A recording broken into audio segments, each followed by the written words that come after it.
சென்றாலும் மக்கள் பணம் தருவீர்களா என்று கேட்கிறார்கள். நான் பணம் கொடுத்து உங்களை வாங்கும் தகுதி எனக்கு இல்லை என்று வந்துவிட்டேன். தேர்தல் ஆணையத்தில் 40 லட்சம் ஒரு எம்எல்ஏவுக்கு என்று இருக்கிறது. தேர்தல் ஆணையரிடம் மனு கொடுத்தேன். வசதி படைத்த கட்சிகள் 40 லட்சத்திற்கு மேலாக செய்பவர்கள் அவர்களை தகுதி நீக்கம் செய்ய இயலாது.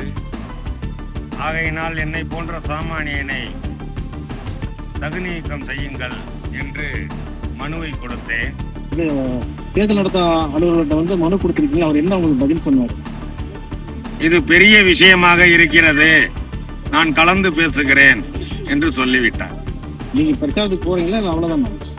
இனி சாமானியனுக்கு வேலை இல்லை, ஆகையினால் இங்கிருந்து நான் புறப்படுகிறேன்.